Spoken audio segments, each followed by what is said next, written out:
그들이 그날 바람이 불 때 동산에 거니시는 여호와 하나님의 소리를 듣고 아담과 그의 아내가 여호와 하나님의 낯을 피하여 동산 나무 사이에 숨은지라. 여호와 하나님이 아담을 부르시며 그에게 이르시되 내가 어디 있느냐. 이르되 내가 동산에서 하나님의 소리를 듣고 내가 벗었으므로 두려워하여 숨었나이다. 이르시되 누가 너의 벗었음을 내게 알렸느냐. 내가 내게 먹지 말라 명한 그 나무 열매를 내가 먹었느냐. 아담이 이르되 하나님이 주셔서 나와 함께 있게 하신 여자 그가 그 나무 열매를 내게 주므로 내가 먹었나이다. 여호와 하나님이 여자에게 이르시되 내가 어찌하여 이렇게 하였느냐. 여자가 이르되 뱀이 나를 깨므로 내가 먹었나이다. 하나님의 영, 마음, 본질을 받아 살아있는 영적 존재가 된 인간은 하나님과 끊임없이 인격적 소통을 하며 하나님의 사랑에 이끌려 살아야 합니다. 하나님과 사랑의 소통이 멈추면서부터 시작된 인간의 비정상적 상태는 결국 의도적인 범죄를 행하게 하고 그 후로부터 인간에게는 돌이킬 수 없는 비정상적인 결과들이 발생하게 됩니다. 자신을 부끄러워하고 위장하려 합니다. 하나님과 소통이 막히고 두려워하여 피하게 됩니다. 문제를 직면하지 못하고 책임을 전가하고 모든 것을 탓합니다. 결국 인간의 비정상적 상태는 인간이 맺고 있는 모든 관계들을 파괴하는 결과에까지 이르게 합니다. 오늘은 하나님을 떠난 인간이 주변의 모든 관계와 어떻게 단절되게 되는지 묵상해 보기를 원합니다.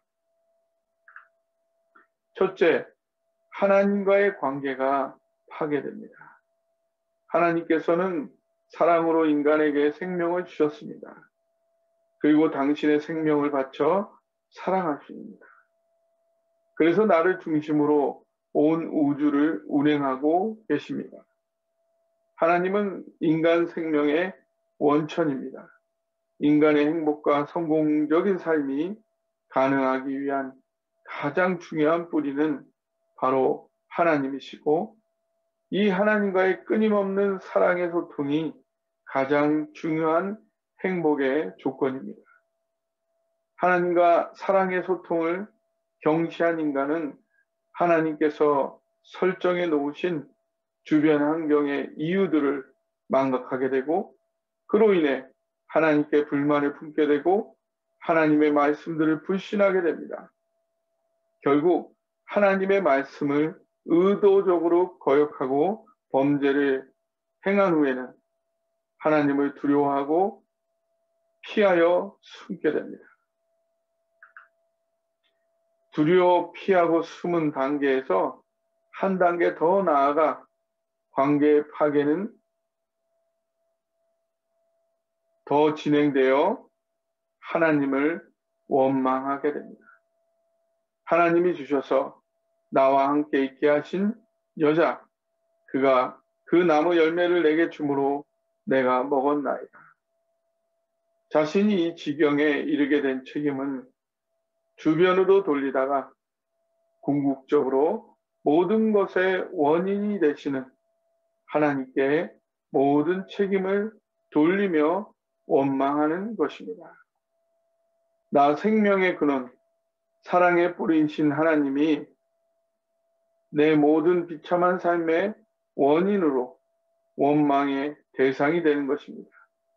이렇게 사람과 하나님의 관계는 산산이 파괴되고 맙니다.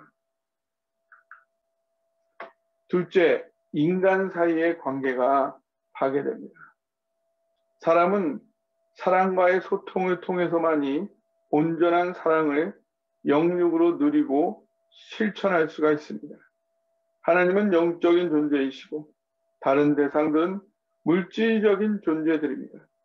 사람은 영적인 존재만도 아니고 물질적 존재만도 아닙니다. 영과 육이 공존하는 영적이며 동시에 육적인 존재입니다. 사람은 오직 사람과만 영적, 육체적 사랑을 공감하며 함께 나눔을 표현하고 실천하고 누릴 수가 있습니다. 그래서 아담은 하와를 향해 내 뼈 중에 뼈요 살 중에 살이라고 고백을 하였습니다. 인간관계 중에 가장 친밀한 부부관계에 대한 아담의 칭송입니다. 부부간의 사랑만이 아니라 모든 인간관계 속에서 영적, 정신적으로만이 아닌 현실 속에서 체험되는 사랑을 서로 공감하며 나누고 표현하며 실천하게 되면 사람들 사이에는 깊은 연합, 하나됨을 이루게 됩니다. 그러나 범죄한 아담에게 하와는 이제 더 이상 한 몸으로 연합된 존재가 아니었습니다. 하나님이 주셔서 나와 함께 있게 하신 여자, 그가 그 나무 열매를 내게 주므로 내가 먹었나이다. 오히려 자신을 비참한 삶으로 유혹하여 넘어뜨린 원망의 대상이 됩니다. 뼈 중에 뼈, 살 중에 살이라는 고백의 대상이었는데 이제는 나를 영원히 망쳐버린 불천지 원수로 여기게 된 것입니다. 이렇게 아담과 하와의 관계는 산산이 부서져 버립니다. 범죄한 인간 사이의 관계는 마땅히 가장 친밀해야 할 부부 사이만이 아니라 모든 관계에서 근본적 의심과 회의를 갖게 됩니다. 하나님 주신 사랑의 마음을 잃어버린 이후 사람들은 서로의 마음이 어떠한지 공감할 수 없고 짐작할 수조차 없게 됩니다. 그래서 모두가 바다에 홀로 떠 있는 섬처럼 고독하게 됩니다. 서로를 믿고 신뢰하지 않은 상태에서 모두가 자신만을 위해 살아가게 되다 보니 남의 것을 강탈해야 자신이 살 수 있다는 양육강식의 관계가 됩니다. 이런 살벌한 상호관계 속에서 타인은 마치 지옥같이 느껴지게 됩니다. 셋째, 만물과의 관계가 파괴됩니다.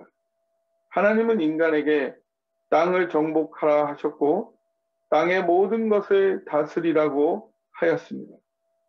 이것은 물론 인간 마음대로 이기적인 욕심을 위해 착취하라고 하신 것은 아닙니다.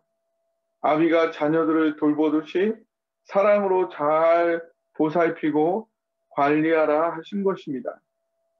그래도 하나님 외의 모든 것은 인간이 다스리고 이끌어야 할 것들이지 인간이 지배를 받아야 할 것들이 아닙니다. 범죄한 인간 하와의 대답 속에서는 이 관계가 뒤집어지고 있음을 발견하게 됩니다.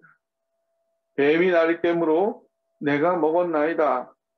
하와가 다스리고 이끌어야 할 뱀에게 오히려 이끌려 범죄를 하게 되었다는 것입니다. 하나님 외에 모든 것은 인간이 마땅히 다스려야 하는 건데 그것에 지배를 당하고 있다면 지배를 당하고 있는 그것이 우상이고 그것을 하나님보다 더 의지하는 것이 우상 숭배입니다.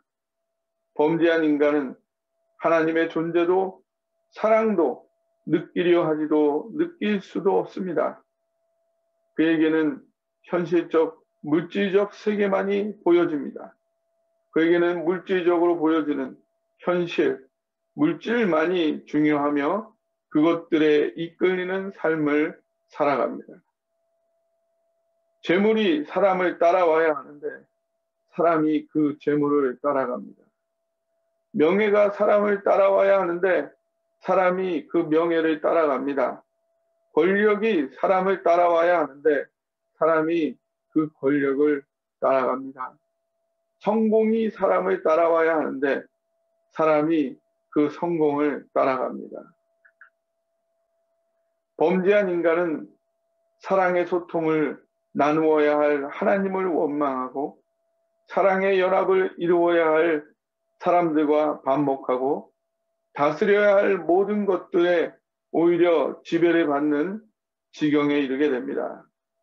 주변의 모든 관계가 뒤틀어지고 마침내 파괴되는 것입니다. 이러한 비정상의 모습 여러분에게는 없는가요? 하나님과 사랑의 소통을 이 시간 나누고 계신가요? 하나님의 사랑이 따끈따끈하게 마음속에 느껴지고 계십니까? 배우자, 가족, 자녀, 동료, 이웃, 성도들과 관계는 연합적인 아름다운 관계인가요?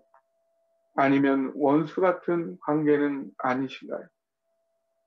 여러분은 인생과 모든 것을 다스리며 살고 계신가요? 아니면 이끌려 지배를 당하며 살고 계신가요? 이 모든 문제는 하나님과 관계가 뒤틀림으로 시작된 것입니다. 하나님과의 관계를 회복함으로 이 모든 관계의 문제들을 회복해 가시기 바랍니다. 하나님과의 관계를 회복함으로 주변의 사람들과 사랑과 연합의 관계를 회복하십시오. 인생과 모든 것에 이끌리는 것이 아니라 정복하고 지배하고 다스리는 그러한 삶 사시기를 주님의 이름으로 축원합니다.